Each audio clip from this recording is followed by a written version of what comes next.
Anong mensahe ang kailangang marinig ng mga Aries sa loob ng 2 linggo na ito? Pwedeng nangyayari na to o mangyayari pa lang. Kung hindi man para sa inyo itong magiging reading, di baka para sa someone na malapit sa inyo o sa someone na kakilala niyo mismo. Baka may lumabas na gender, mamaya gawin niyo na lang energy, masculine at feminine energy. Pwede rin naman na huwag niyo nang pansinin ang gender. Hindi ko masasabi kung ano magiging reading ko, positive ba o negative, depende sa kung ano mag-pick up kong energy. Walang masama kung papanorin ang sun, moon at rising sign kasi baka naman sa mga yun ay mag-resonate na sa sitwasyon nyo.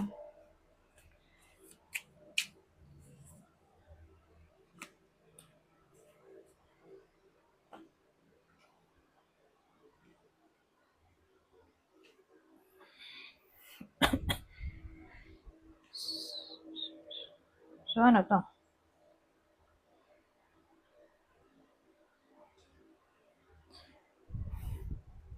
May incompatibility na nangyayari dito. Kasi mag-lovers to eh.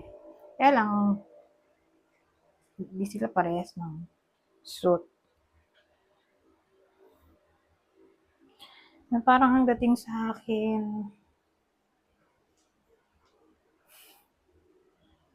yun. May incompatibility na nagaganap in a way na hindi sila palagi magkasundo. Yung iniisip nila, laging salungat, sala sa lamig, sala sa init.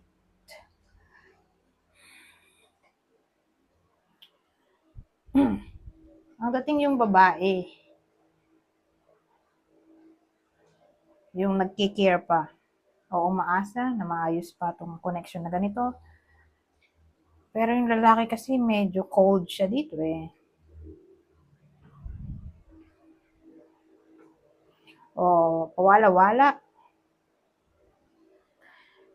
Pero deep down, o deep inside, nagwo-worry siya. Hindi siya makatulog. Lagi siya nag-iisip, yung lalaki.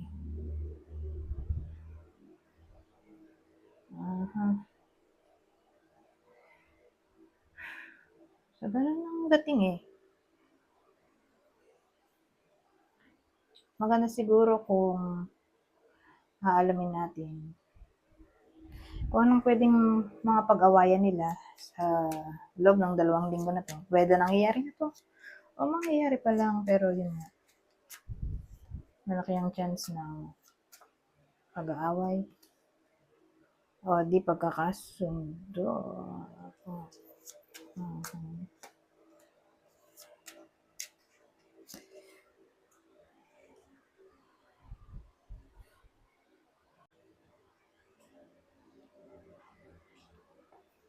So sa case na to, ano yung pwedeng pinag-awayan nila?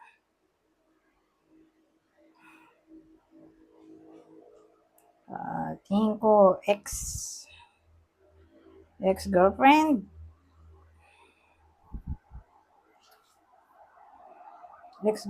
na nasa malayong lugar. Mukhang selos yung pinag-awayan din. Isa rin yun sa mga pinag-aawayan nila. Kasi selos yung babae dun sa ex-girlfriend nung karelasyon niya.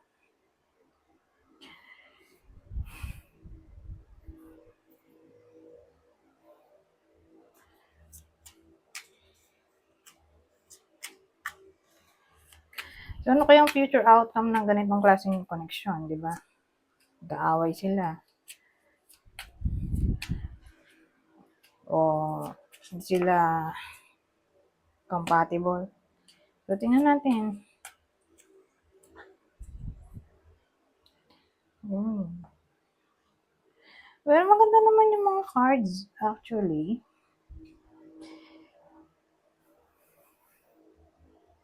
Kasi kung ano man yung mga problema na hindi nila masolusyonan, eto matatapos na dito dahil sa presence ng the world. May progress na. So, kasi parang naging stagnant yung sitwasyon in the past o yung nangyayari sa present, parang walang pagbabago. Pero sa future, may pagbabago na. Kasi nandito yung Six of Swords. At yan ay may kinalaman sa starting a new life, starting something for the better, progress, kapag move on,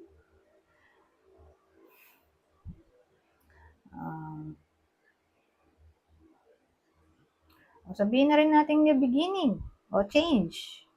Kasi transition din naman to.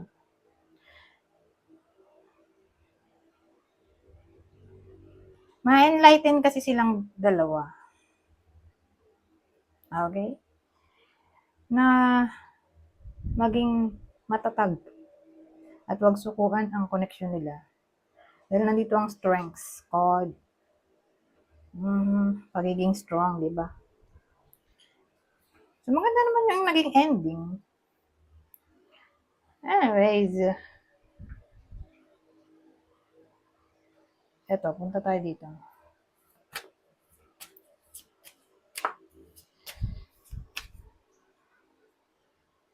Pero dun sa case kanina, sino yung pwedeng bida? Ay, para sila ng edad. Mga 40. 40 pataas. Yun yung clue natin.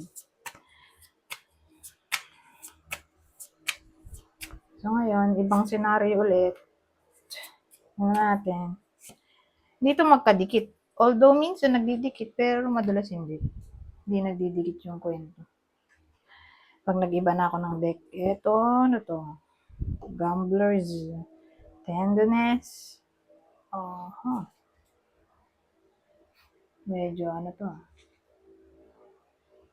Kakaiba. Gambling, tenderness. Ano? Well, ang dating sa akin, may mag-open up ng feelings. Igagamble yung luck niya. Mag-open ng feelings. So, confession ng feelings. Heart-to-heart conversation ay posible.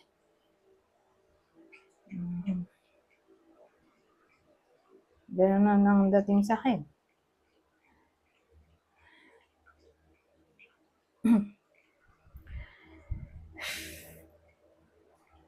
So, ano pa? Actually, ibang case din. Halimbawa, yung iba sa inyo ay nasa matagal ng relasyon. Mga, ano ba pag matagal? 3 years and above. Kasi usually, break na agad di ba? Kaya, 3 years ay matagal na yan. Kasi, base nga sa mga relasyon ngayon, sa napansin ko, wala pa nga isang taon yung iba break na agad. Ang laki ng porsyentong ganun. Hindi pa umabot ng 2 years. Break na agad. Kaya madalas,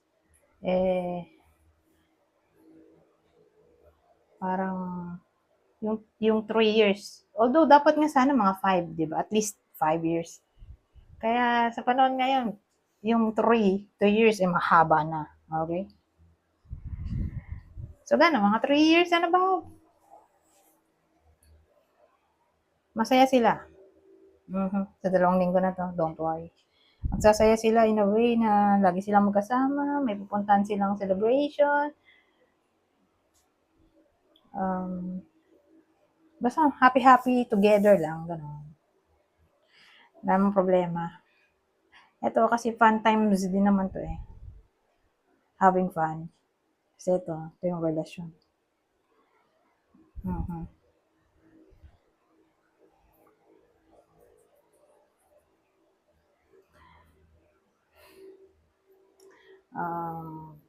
Ano pa bang madadagdag natin dito? Ibang senaryo. Dito particular na magiging masaya pala ay yung nanay for some reason.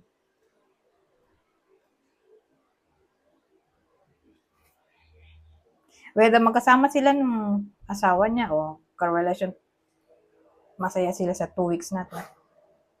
O siya lang mag-isa yung masaya. Pero ang clue, in a relationship siya. Okay? Siguro gagala siya. So, kung di niya kasama yung karelasyon niya, siya lang mag-isa. Yung gagala, pasasayahin siya ng anak niya. Literal na masaya siya. Kasama niya yung mga kaibigan niya, mahal niya sa buhay. Ganon. Pwede rin ganon.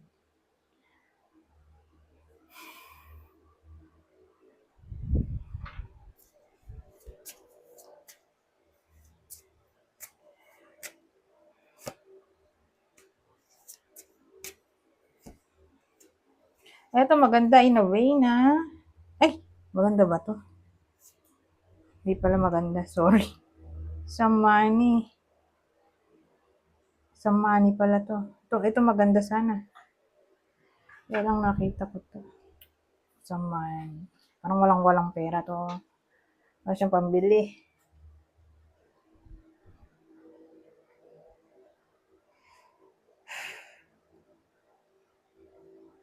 Pero may love naman, oh. So, ibig sabihin, sa loob ng 2 linggo na to, may love naman. Kaya lang, ang downside, medyo kakapusin sa pera. For some reason. So, since may awareness na tayo, edi gawan ng paraan, di ba? Para hindi kapusin. Mag-save na ng money, gumawa ng way para hindi mangyari to, di ba?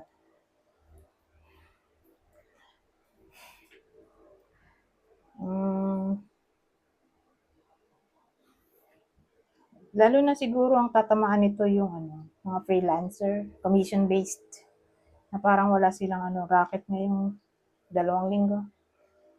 Yun yung problem. Pero may love naman. Kaya lang kasi walang perfect dito sa mundo. Minsan-minsan lang yung lahat ay going well. Almost perfect. Pero sa napansin ko, after ilang days, may kapalit ang lahat. Pagkatapos mo sumaya, after ilang days, weeks, months, may kapalit na lungkot. So, wala nga perfect. So, yun yung point ko dito. Walang perfect. Madalas, okay yung relationship.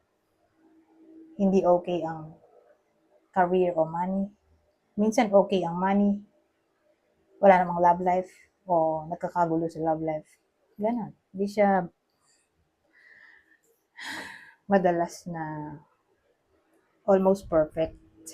Na lahat ay okay. Although nangyayari naman talaga, kaya lang nga, pagkaraan ng ilang araw, doon na yung bawi. May bawi. Hindi ko nga alam bakit gano'n. Pagkatapos mo sumaya, lulungkot ka naman, gano'n. So, napansin ko lang naman, parang may kapalit. Lahat ay may kapalit. So, parang effort. Pag nag-effort ka, di may prosperity, di ba? So, gano'n. Lahat may kapalit. Anyways, ay, nakalimutan ko yung isang oracle deck ko. Nalimutan ko palitan to. Ito pa rin. Kaya mo na. Pang masasabi dito para sa mga Aries sa loob ng 2 linggo na ito.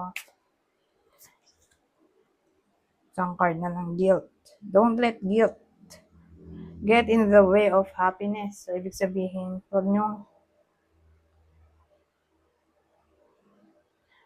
huwag kayong mag-guilty.